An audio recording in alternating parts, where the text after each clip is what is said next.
네, 오늘 설교의 제목은 죄의 사람 적 그리스도라고 정했습니다.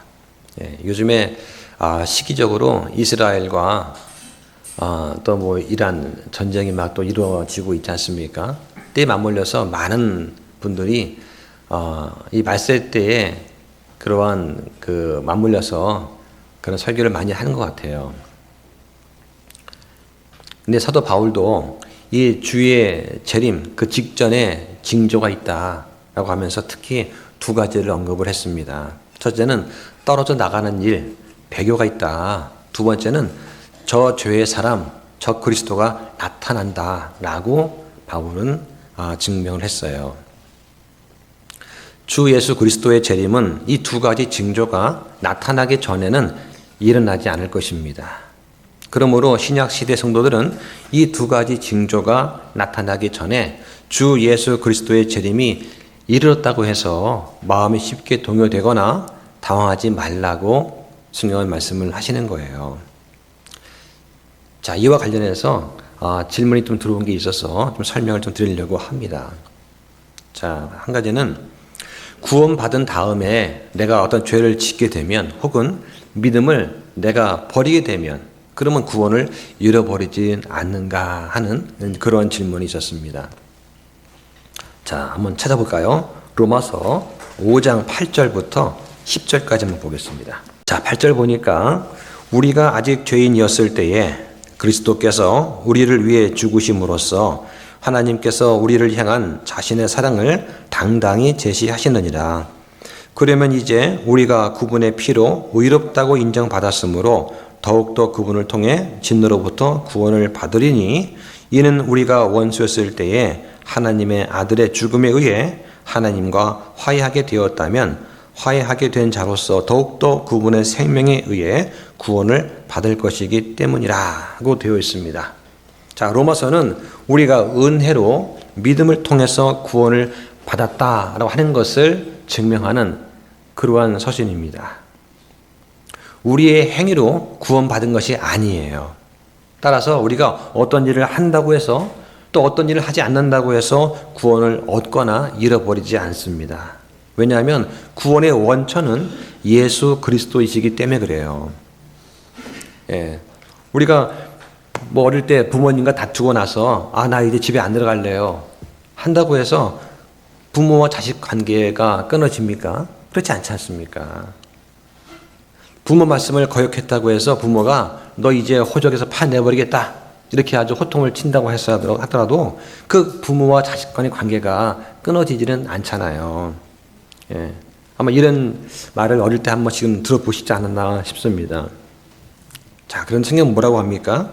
성경은 하나님의 아들의 죽음에 의해서 하나님과 화해하게 되었다면 우리가 화해하게 된 자로서 더욱더 그분의 생명에 의해 구원을 받는다라고 말씀을 또 하세요.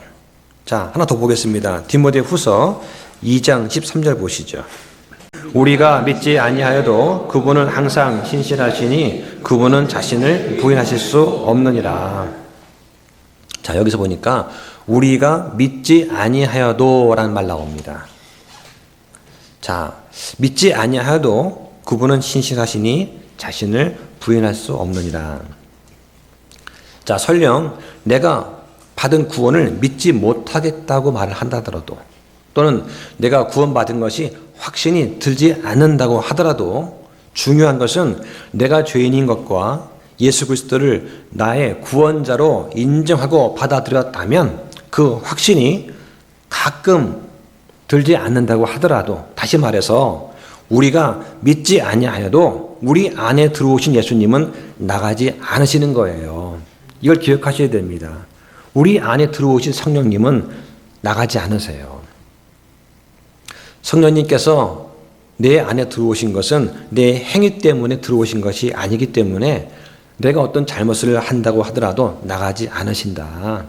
언제까지 안 나가십니까? 최소한 그리스도의 재림 이후에 우리가 부활하고 휴거할 때까지 안 나가시는 거예요. 왜 그러냐? 우리는 예수 그리스도의 몸된 교회이기 때문입니다. 우리는 예수 그리스도의 몸의 일부예요. 따라서 단 한 사람도 예외 없이 구원받은 사람이라면 예수님께서 재림하실 때, 다시 말하면 대환란이 닥치기 전에 우리는 부활하거나 들려 올라가게 됩니다. 그 사실을 신실하신 하나님께서 이루어 주시는 거예요. 자, 그래서 떨어져 나간다는 말을 이해할 때 넓게 보면 하나님 말씀을 거역하고 하나님과의 관계에서 스스로 떠나는 경우를 말할 수 있습니다. 또 좁은 의미에서는 기독교의 진리를 버리고 다른 교리를 따라가는 경우를 또 들 수가 있어요. 지난 시간에 말씀드린 것처럼 가장 먼저 배교한 자가 누구냐? 마귀다라고 말씀을 드렸습니다. 마귀는 한때 하나님 옆에서 하나님을 찬양하던 찬양대장이었어요. 그런 자가 하나님을 얼마나 잘 알겠습니까? 하나님을 가장 가까이서 보필하던 그 루시퍼가 하나님을 대적한 거예요. 스스로 높아지려고 하면서 하나님과의 관계에서 떨어져 나갔습니다. 아담도 선악과를 먹지 말라고 하는 그 명령을 어겼습니다. 그 대가가 에덴에서 쫓겨난 거예요. 그 후손도 어떻습니까? 마찬가지로 육적인 죽음을 당하게 되었어요. 그 아담의 원죄 때문에 그렇죠. 예외가 없습니다. 자, 그런데 성경에 보면은 예외가 한 가지 나옵니다. 바로 에녹이죠. 예. 성경에 보면은 죽지 않고 하늘로 들려 올라간 인물이 2명 나옵니다. 에녹과 엘리야가 있어요. 자, 그런데 엘리야는 계시록 11장 7절에 보면 환란기 때 모세와 함께 증인으로 사역을 다시 또 하게 됩니다. 그리고 죽음을 당하게 돼요. 그러니까 성경 역사를 볼 때 죽음을 보지 않은 인물은 에녹밖에 없는 거예요. 자, 그런데 이 에녹이 어떤 인물이냐? 300년을 하나님과 동행하다가 365세에 하나님이 들어가신 인물이에요. 저는 하나님께서 데려가셨다는 이 말보다 300년간 하나님과 동행했다는 이 말에 더 마음이 와닿더라고요. 하나님과 동행한다는 거, 다시 말해서 하나님의 뜻대로 살다가 하나님과 같은 곳을 바라보다가 하나님 곁으로 갔다. 얼마나 부럽습니까? 여러분은 평생 동안 하나님과 동행할 수 있으신가요? 아니면 하루라도 온전히 주님과 함께 동행하면서 주님만 바라보면서 살아본 적이 있으십니까? 결혼한 부부가 함께 한 곳을 바라보다가 함께 하나님을 섬기다가 함께 하나님을 바라보다가 사역하다가 그렇게 주님께 간다면 그 얼마나 복된 삶일까? 여러분에게도 그러한 복이 임했으면 좋겠습니다. 우리는 구약과 신약을 잘 구분할 수 있어야 됩니다. 구약 때는 성령님께서 사람 안에 계속 거하지 않으셨어요. 네. 하나님께서 들어오셨다가 사람이 죄를 짓거나 거역하면 성령님이 떠나가셨습니다. 그래서 삼손과 사울 또 다윗의 예를 보면 잘 비교가 될 수 있어요. 삼손은 그 하나님의 영이 임해서 여러 가지 능력을 행했습니다. 그런데 말씀을 따르지 않고 거역을 했어요. 그 결과 이 성령님께서 떠나가셨습니다. 사울은 어떻습니까? 사울은 왕으로 책봉이 되었지만 하나님의 영이 떠나니까 악한 영이 임했습니다. 그리고 계속해서 다윗을 죽이려고 하고 또 심지어는 무당을 찾아가는 그런 일도 있었습니다. 자, 다윗은 어떻을까요? 다윗도 죄를 범했습니다. 자기 충실한 신하의 아내를 범했어요. 그리고 그 신하를 죽게 만들었습니다. 이 죄를 범해서 하나님을 거역한 거예요. 자, 그런데 나단 대언자가 와서 잘못을 지적했을 때 어떻게 했느냐? 다윗이 울면서 하나님의 영이 떠나지 않기를 간구했습니다. 그래서 시편 51편 11절에 나를 주의 앞에서 쫓아내지 마시고 주의 거룩한 영을 내게서 거두지 마소서 하고 기도를 한 결과 성령님이 다윗에게서 떠나지 않은 것을 우리는 알 수가 있습니다. 하나님은 회개하고 그거하면 죄를 자백을 하면 반드시 용서해 주세요. 하나님께서 하지 못하시는 것 딱 한 가지 있어요. 회개한 자를 용서하지 않는 것, 이거 못하세요. 하나님께서는요. 자, 그런데 신약은 어떻습니까? 누구나 예수 그리스도를 구원자로 믿고 받아들이면 성령님께서 안에 들어오셔서 그는 하나님의 아들들이 되는 거예요. 상속자가 되는 것입니다. 결코 떠나지 않으시는 거예요. 내가 잘못했어도 떠나지 않으시는 거예요. 이게 구약과 신약의 차이점입니다. 자, 그런데 만약에 내가 내 의지로 자, 이제부터는 내가 하나님을 믿지 않겠습니다 라고 한다면 그럼 구원을 잃어버릴까요? 자, 이 전문 용어로 우리가 낙장불입이다 하는 말이 있어요. 예. 바둑을 둘 때 한번 수를 놨으면 물을 수가 없습니다. 예. 한번 예수 그리스도를 믿고 성령을 받아들인 다음에는 낙장불입이에요. 예. 그걸 끝난 겁니다. 자, 요한복음 1장 12절에 보니까 그분을 받아들인 자들, 곧 그분의 이름을 믿는 자들에게는 다 하나님의 아들들이 되는 권능을 주셨다고 말씀을 합니다. 예수님을 믿고 구원자로 받아들이면 나는 그 순간부터 하나님의 것이 되는 거예요. 하나님께서 너는 내 것이다 말씀을 하시는 거죠. 그래서 우리는 나의 주님 하면서 기도를 하지 않습니까? 자, 그런데 오해를 불러오기 쉬운 그런 구절이 하나 있어요. 한번 찾아보겠습니다. 고린도 후서 13장 5절 보시죠. 너희가 믿음 안에 있는지 너희 자신을 살펴보고 너희 자신을 검증하라. 예수 그리스도께서 너희 안에 계시는 줄을 너희가 스스로 알지 못하느냐?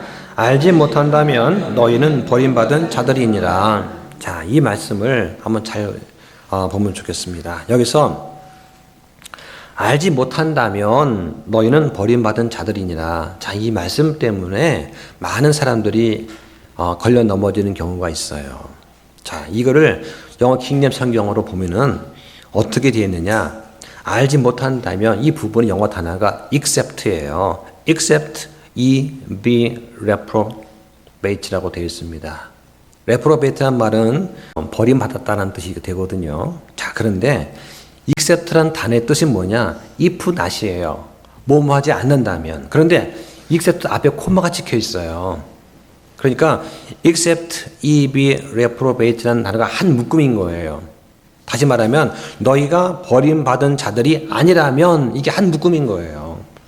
너희가 버림받은 자들이 아니라면 당연히 너희는 알고 있지 않느냐 라고 하는 말이에요. 그런데 이걸 갖다가 except를 앞에 부분과 연결시켜서 알지 못하느냐, 알지 못한다면 버림받은 자들이라고 번역이 되어 있기 때문에 많은 사람들이 오해를 하고 이 문장을 가지고서 사람들을 미혹해하는 경우가 있다 하는 거예요. 자, 어떻게 미혹하느냐? 이 말씀을 오해해가지고 내 안에 예수 그리스도가 있다는 것을 지식으로 알지 못한다면, 지식으로 모른다면 버림받은 자라고 생각하는 그런 사람들이 있는 거예요. 이 때문에 내가 구원을 받지 못했다고 잘못 생각하는 그런 사람들이 생겨납니다. 왜냐? 내가 믿음 안에 있는지 확신이 안 서는 거예요. 어떤 때는 경건한데 어떤 때는 죄를 짓고 있고 어떤 때는 기도하고 있는데 찬양하는데 어떤 때는 세상 사람과 전혀 다를 바가 없는 나를 볼 때 야, 나 이거 구원 받은 거 맞아? 왜 그럴까요? 매일같이 말씀을 읽고 암송하지 않으니까 지식적으로도 구원의 확신을 못 가지니까 내 안에 그리스도가 계신지 아닌지 확신이 안 서는 거예요. 그러면서 누가 또 물어봅니다. 당신 구원 받았습니까? 아, 예, 구원 받았습니다. 아, 저 침례 받았어요. 아, 그래요? 그럼 당신 이제부터 죄 안 짓겠네요? 저 죄 짓는데요? 그럼 당신 구원 받은 거 아닙니다. 성경에 보니까 구원받은 사람은 죄 안 짓는다고 나와 있습니다. 그러는 거예요. 그래요? 하고 덜컹 하고 넘어지는 거죠. 이것은 이기단교리입니다. 구원받은 다음에 죄를 안 짓는 것은 우리 안에 있는 속사람이에요. 우리 안에 있는 새 사람입니다. 우리 겉사람, 옛사람은 계속해서 죄를 지워요. 왜? 몸을 입고 있기 때문에 우리는 죄를 지었습니다. 따라서 우린 그 죄의 대가를 예수 그리스도께 대신 치러 주신 것을 믿는 거예요. 우리는 구원받은 다음에 죄를 짓지 않습니다. 왜? 누가? 우리 안에는 속사람이 안 짓는 거예요.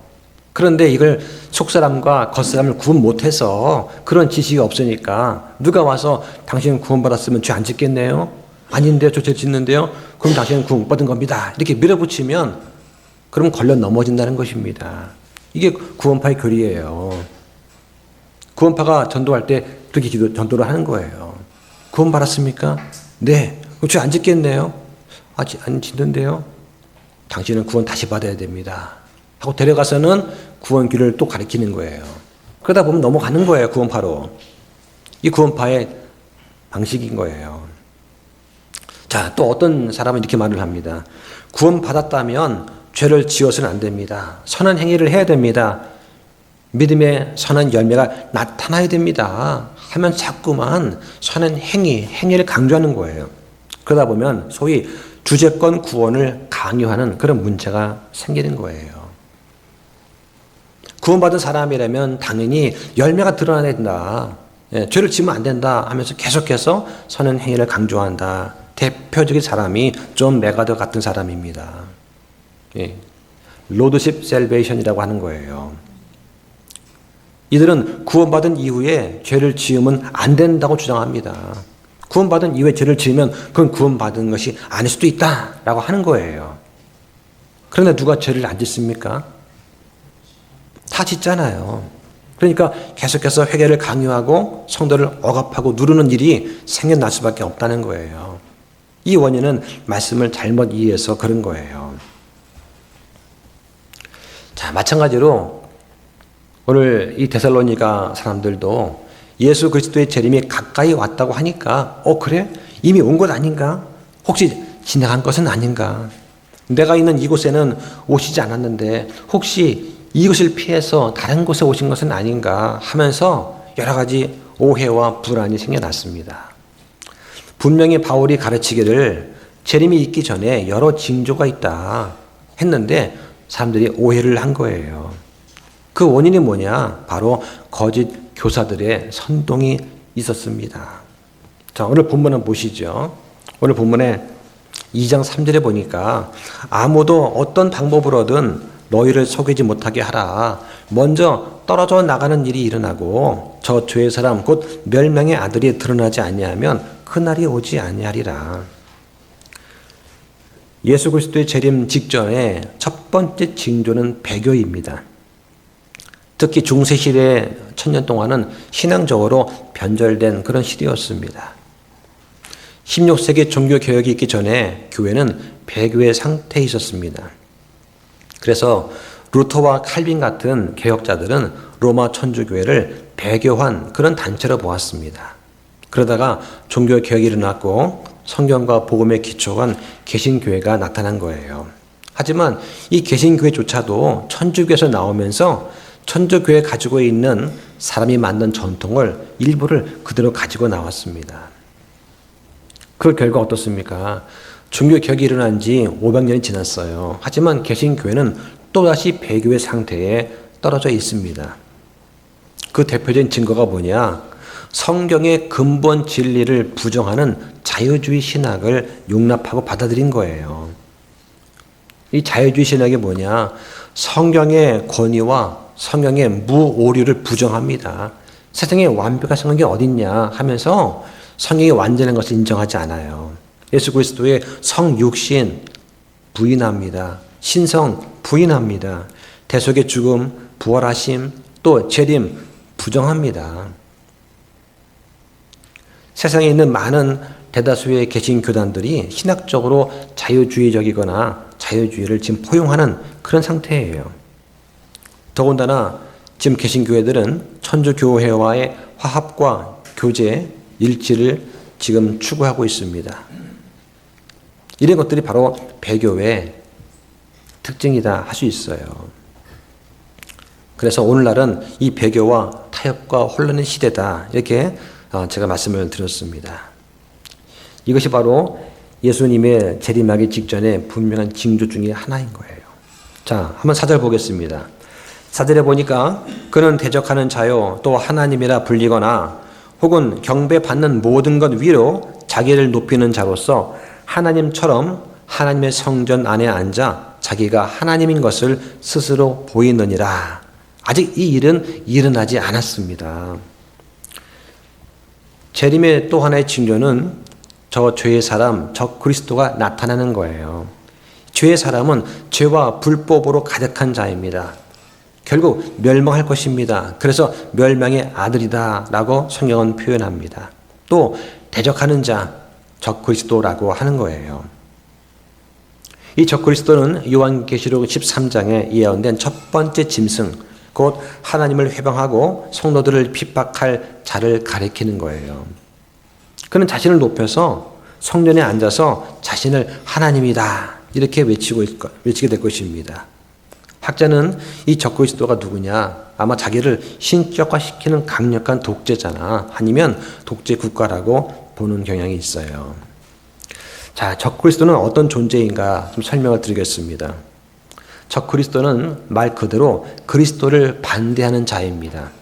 이런 의미에서 그리스도를 반대한다는 의미에서 사도 요한은 이미 자기 때에 적 그리스도의 영을 가진 여러 명의 적 그리스도가 있다고 말을 했어요. 요한일서 2장 18절에 어린 자녀들아 지금은 마지막 때니라 적 그리스도가 오리라 함을 너희가 들은 것 같이 지금도 많은 적 그리스도가 있나니 이로써 지금이 마지막 때인 줄 우리가 아느니라고 합니다. 그 당시에 그리스도를 대적했던 인물이 많았다는 거예요. 그래서 요한일서 4장 3절에 예수 그리스도께서 육체 안에 오신 것, 즉 성육신을 시인하지 아니하는 영마다 적 그리스도의 영이라고 말을 하는 거예요. 그러니까 그 당시에 있었던 많은 영재주의자들 다 적 그리스도였던 거예요. 자, 그런데 사도 바울 또 초대 그리스도인들은 그리스도의 재림 전에 있을 유일한 의미의 적 그리스도를 생각을 했습니다. 바울은 그를 가리켜서 저 죄의 사람 멸망의 아들이다 이런 표현을 쓴 거예요. 자, 5절은 보시죠. 내가 여전히 너희와 함께 있었을 때에 이 일들을 너희에게 말한 것을 너희가 기억하지 못하느냐. 이미 사도 바울은 적 그리스도에 대해서 여러 번 언급을 했습니다. 바울은 이 적 그리스도에 대해서 4가지 이름을 지어줬어요. 저 죄의 사람, 멸망의 아들, 불법의 신비, 그리고 저 사악한 자라는 이름을 부여했습니다. 적 그리스도는 모방의 천재입니다. 그리스도께서 하나님의 성품의 신비라고 하신다면 적 그리스도는 그 반대인 불법의 신비예요. 그래서 디모데전서 3장 16절에 보면 논쟁의 여지가 없이 하나님의 성품의 신비는 위대하도다 라고 말을 합니다. 자, 그런데 오늘 6절 7절 보세요.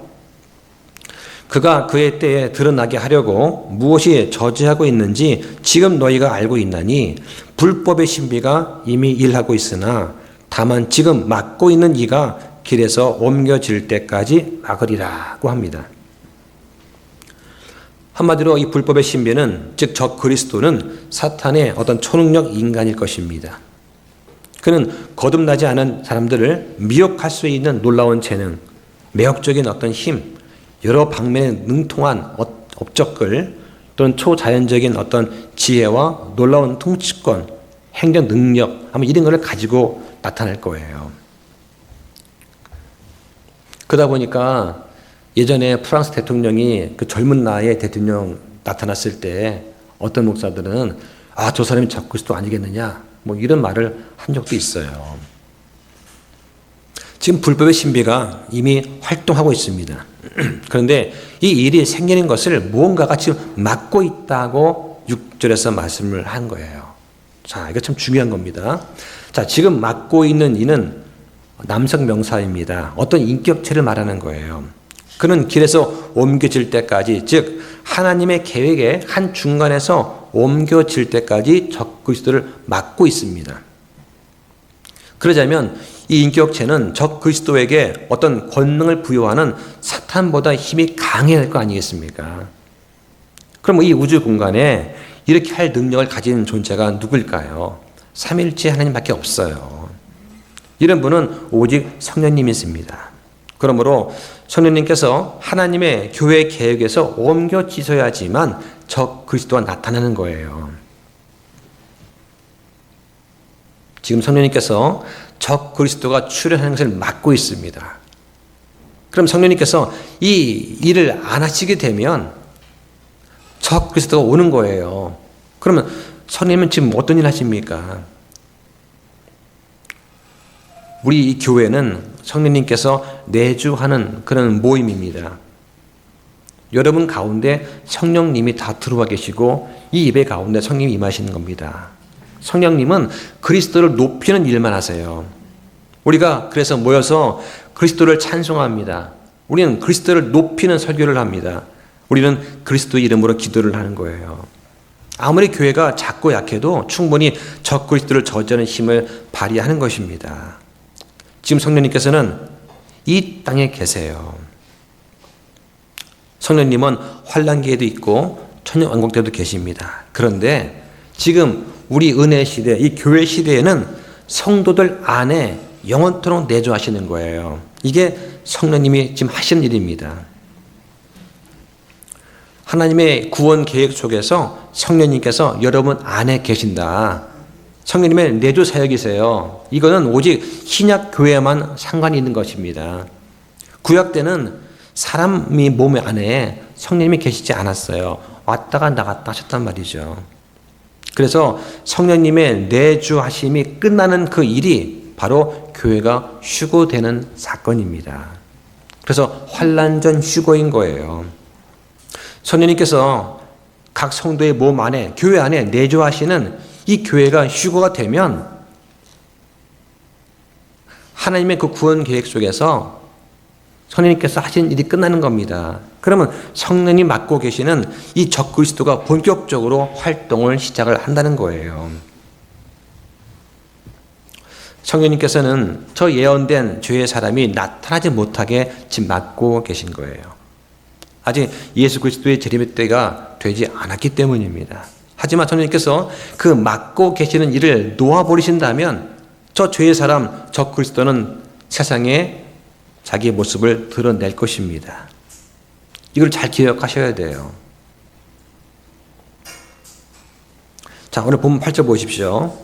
그 뒤에 저 사악한 자가 드러날 터인데 주께서 자신의 입의 영으로 그를 소멸시키시고 친히 오실 때 광채로 그를 멸하신다. 그 말씀을 하는 거예요. 그리스도께서 다시 오시는 거, 재림, 특히 지상 강림, 어디 오십니까? 올리브산에 오세요.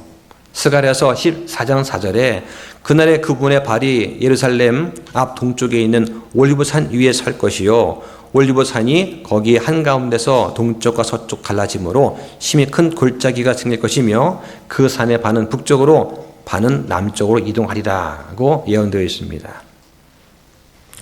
성령님과 교회가 옮겨지면서 드디어 저 사악한 자가 드러납니다. 그 결과가 뭐냐? 이 땅이 폭력으로 가득 차게 되는 거예요. 그래서 계시록 4장부터 19장까지 이 기간에는 이 땅에는 교회가 존재하지 않는 거예요. 적그리스도는 주님의 재림하실 때 멸망당합니다. 마귀 영들이 아마겟돈으로 군대를 모으는 일이 일어납니다. 그리고 예수님 입에서 나오는 말씀으로 그 검으로 모두 멸망을 당하게 됩니다. 그래서 결국에 짐승과 이 거짓 대언자들은 힘 한번 못 쓰고 불호수에 던져져요. 성경에 불호수에 던져진다는 말이 2번 나옵니다. 한번 찾아볼까요? 계시록 19장 보시죠. 계시록 19장 20절 보세요. 짐승이 잡히고 또 그 앞에서 기적들을 행하던 거짓 대언자도 그와 함께 잡혔는데 그 거짓 대언자는 짐승의 표를 받은 자들과 그의 형상에게 경배하던 자들을 그 기적들로 속이던 자더라. 이 둘이 산채로 유황으로 불타는 불호수에 던져지고 라고 되어 있습니다. 자, 그런 다음에 다음 장에 계시록 20장 10절 보세요. 자, 또 그들을 속인 마귀가 그 짐승과 거짓 대언자가 있는 불과 유황 호수에 던져져서 그들이 영원 무궁토록 반나절로 고통받으리라. 그러니까 불호수에 던져지는 일이 2번 일어나는 거예요. 한 번은 천년 왕국이 시작되기 전에 있다가 끝난 다음에 또 일어납니다. 2번 있는 거예요. 자, 오늘 본문 돌아가서 2장 9절 보십시오. 자, 그가 오는 것은 사탄의 활동을 따라 모든 권능들과 표적들과 거짓 이적들과 불의의 모든 속임수와 함께 멸망하는 자들에게 오는 것이니 이는 그들이 진리의 사랑을 받아들이지 아니하여 구원을 받지 못하였기 때문이라고 말씀합니다. 이 9절과 10절은 적 그리스도가 하는 일을 잘 보여줍니다.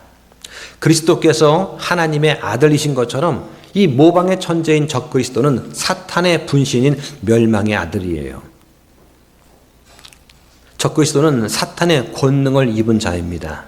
그래서 앞에 4절에서 하나님 성전에 들어가서 자기를 하나님이라고 부르는 거예요.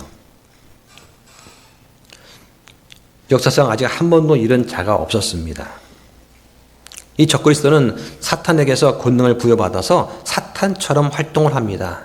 그래서 계시록 13장 2절에 보면 용이 그에게 권능과 권세를 준다라고 되어 있어요. 42달 동안 하나님과 하늘에 거하는 그분의 성도들을 모독을 하게 됩니다. 땅에서 권능과 표적들과 거짓 이적들, 불의의 모든 속임수를 행하게 됩니다. 원래 표적의 목적은 뭐냐? 성경이 없던 시대에 사도들이 전한 그 말씀을 확증하기 위해서 주신 것이 표적이에요. 하지만 이때는 어떠냐? 적 그리스도가 자기의 말을 설득시키기 위해서 표적을 행한다고 하는 거예요. 그러니까 적 그리스도가 오면 어떡하나 걱정할 필요가 없습니다. 우리는 적 그리스도와 별 상관이 없어요. 왜 그렇습니까? 이 적 그리스도는 누구한테 오느냐? 바로 거기 10절에 불의의 모든 속임수와 함께 멸망하는 자들한테 온다고 말씀을 하고 있어요. 다시 말하면 적 그리스도에게 속아 넘어가는 자들이 있다는 것입니다. 이는 그들이 진리의 사랑, 즉 예수님을 거부해서 구원을 받지 못했기 때문에 멸망하는 거예요. 그러니까 성령님께서 우리 안에 계시는 동안은 적 그리스도의 출현을 막고 계신다. 그러니까 걱정할 것이 없는 거예요. 우리가 부활하고 휴거하면 그때 교회가 휴거되면 성령님의 내주 사역이 끝나시는 거예요. 그때 이 땅에 적 그리스도가 출현한다는 겁니다. 그러니까 우리는 적 그리스도를 볼 일이 없어요, 사실은요. 근데 왜 그걸 보려고 하느냐, 사람들이. 왜 적 그를 찾습니까? 못 찾아요. 예, 볼 수가 없습니다. 우리가 부활하거나 휴거를 해야 그때 적 그리스도가 나타나는 거예요.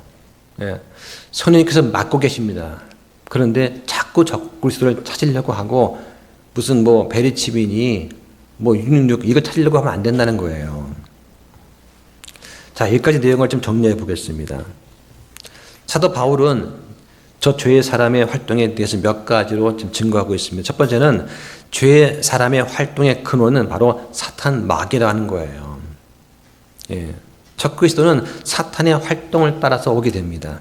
두 번째로 이 죄의 사람의 활동 방법은 기적주의와 불의와 속임수입니다. 마태복음 7장 22절에 보면 많은 사람들이 내게 이르기를 주여 주여 우리가 주 이름으로 대언하지 아니하였나이까 주 이름으로 마귀들을 내쫓지 아니하였나이까 주 이름으로 많은 놀라운 일을 행하지 아니하였나이까 하리니 그때 내가 밝히 말하되 내가 너희를 결코 알지 못하였노라 불법을 행하는 자들아 너희는 내게서 떠나라고 말씀을 하시는 거예요. 그러면서 마태복음 24장 24절에 보면은 거짓 그리스도들과 거짓 대언자들이 일어나 큰 표적들과 이적들을 보여서 할 수만 있으면 바로 그 선택받은 자들을 속이다고 하는 거예요. 자, 세 번째는 뭐냐? 죄의 사람의 활동 대상은 믿는 자가 아니고 멸망하는 자들이다. 멸망하는 자들은 계속해서 하나님을 대적합니다. 그래서 하나님께서 그들의 죄 가운데 내버려 두시는 거예요. 그 결과 그들은 죄에 대한 공의 심판을 받게 된다고 하는 것입니다.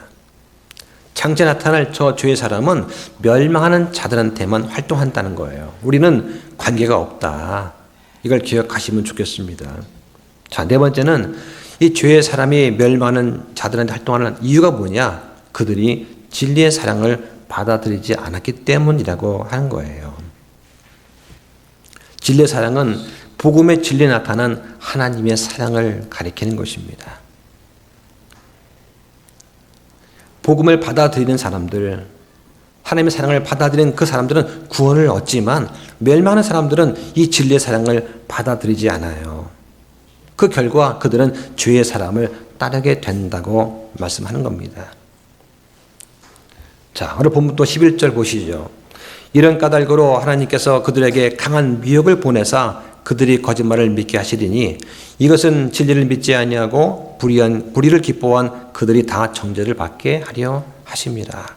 자, 여기서 한 가지 좀 궁금한 게 생겼습니다. 하나님께서 그들한테 강한 미혹을 보내사 하나님께서 미혹을 보내시나요? 하나님께서 사람의 마음을 강팍하게 해서 믿지 못하게 만드시나요? 하는 것입니다. 이 말씀은 하나님께서 일부러 사람들을 멸망케 하려고 미혹을 보내신다는 그 말씀이 아니에요. 사람들이 자꾸만 하나님을 대적하고 계속 거절하고 거부하니까 오래 참으신 하나님께서 그래, 마음대로 해봐라 하고 내버리신 거, 이걸 말하는 거예요. 성경에 보면은 파라오가 그러했습니다. 파라오가 너무나 마음이 완악하고 강팍했습니다. 그래서 10가지 재앙을 내릴 때까지 계속해서 모세를 대적하고 하나님을 대적했어요.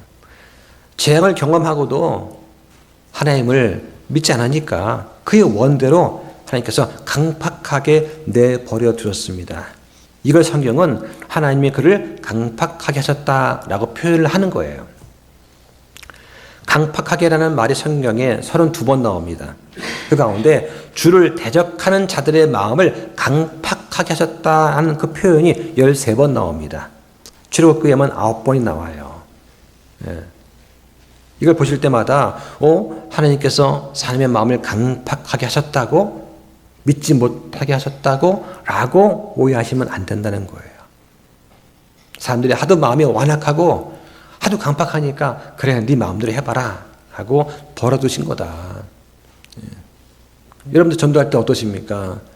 한 번, 두 번 간건하고 친구야 우리 교회 한번 가자 하지 않습니까? 근데 계속해서 대적을 하고 오히려 비난을 하고 한다면 그래, 뭐 마음대로 해봐 하고 내버려 두잖아요. 그죠? 10번, 20번 계속해서 전도하는 경우, 물론 그럴 수 있겠죠. 가족 같은 경우라면 그럴 수 있습니다. 근데 그렇지 않은 경우라면 대개는 그래, 뭐 내 의견 존중하마 하고 멀리 하잖아요. 그런 경우를 말한다고 보시면 돼요. 명백한 진리를 거부하게 되면 결국 거짓에 넘어가게 되는 거예요. 그 멸망의 아들이, 저 사악한 자가 그런 사람들한테 온다는 거예요. 자, 오늘 본문 12절 보겠습니다. 이것은 진리를 믿지 아니하고 불의를 기뻐한 그들이 다 정죄를 받게 하려 하십니다. 진리를 믿지 않고 불의를 기뻐한 그들이 정죄를 받게 하려 하십니다.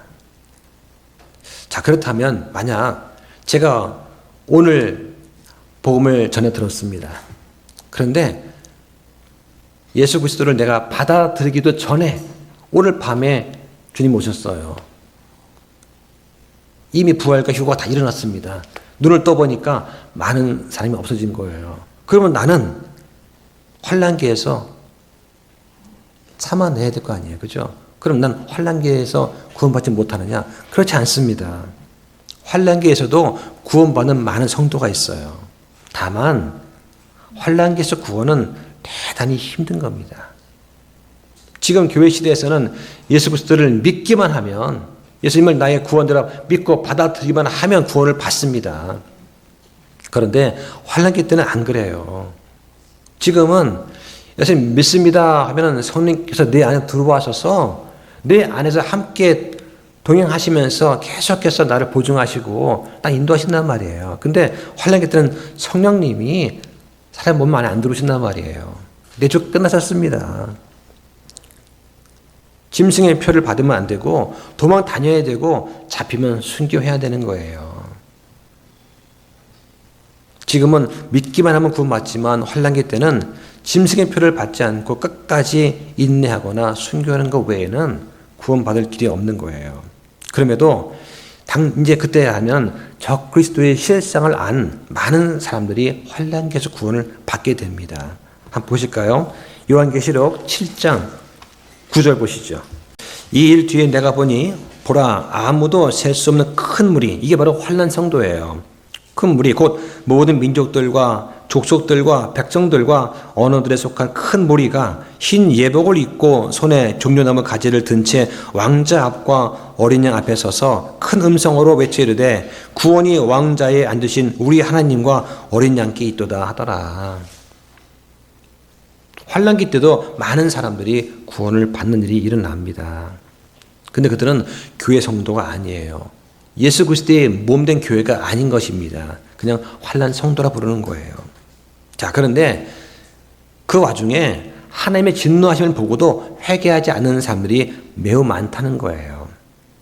자, 뒤에 보시죠. 계시록 9장 20절, 21절 보겠습니다.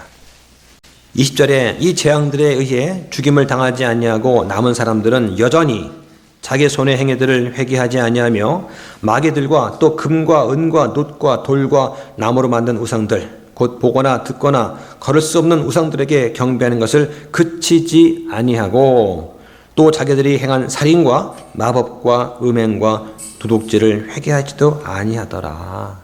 이게 사람의 본성인 거예요. 자, 말씀을 정리하겠습니다. 여러분들은 복받은 사람들입니다. 여러분들은 환난을 겪지 않는 사람들입니다. 여러분들은 적 그리스도를 보지 않고 부활하시거나 휴거를 하게 될 것입니다.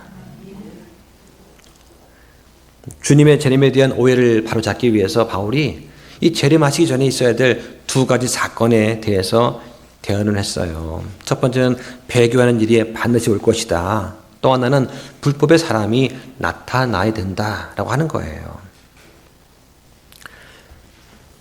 많은 예언적인 성경 구절과 함께 많은 어리석은 추측도 있었습니다. 모든 세대에서 불법의 삶이 누군가 이걸 알아내려고 하는 시도가 있었어요. 중세 때는 교황이다. 20세기 때는 히틀러다. 후세인이다. 말이 많았습니다.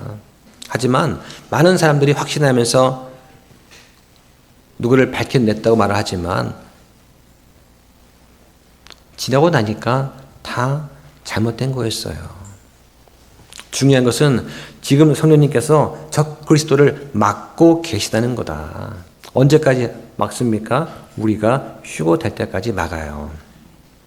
그러니까 불법의 사람이 어떤 특정 개인이든지 어떤 권력 집단이든지 그건 우리는 중요치 않아요. 어떤 일이 닥치든 간에 우리는 준비를 할 수 있어야 됩니다. 어떤 준비를 해야 되느냐? 진리를 향한 강한 사랑을 가져야 됩니다. 진리는 예수 그리스도예요. 예수 그리스도를 믿고 구원받는 일이 가장 중요한 겁니다. 이게 바로 예수 그리스도의 복음에 순종하는 일이에요. 그 순종을 해야만 우리가 주님과 올바른 관계에 있다는 것을 확신할 수가 있는 것입니다. 내 행위가 아니라 내 알량한 믿음이 아니라 예수 그리스도의 그 신실하심 때문에 우리 구원이 보장되는 거예요. 이거를 우리 안에 있는 성령님께서 보증하시는 거예요. 한 가지 우리가 생각해 봐야 할 것이 있습니다. 이러한 진리에 대한 나의 사랑과 믿음, 이것이 저 죄의 사람한테 속지 않을 만큼 충분히 강한가? 나뿐만 아니라 나만 구원받는 것이 아니라 나와 내 가족, 내가 아는 많은 사람들을 그들의 혼을 그리스도께로 초대해야 하지 않겠는가? 이게 우리의 사명 아니냐 하는 것입니다. 그렇지 않게 되면 불의에 대한 미련 이런 것들이 여러분을 혹시 또 미혹하게 만들고 있지는 않습니까? 하는 거예요. 혹시 아직까지 선택하지 못하셨다면 오늘 꼭 이 진리의 사랑, 이 복음의 진리를 받아들이고 예수 그리스도를 선택하시기를 주의 이름으로 축원합니다. 기도하겠습니다.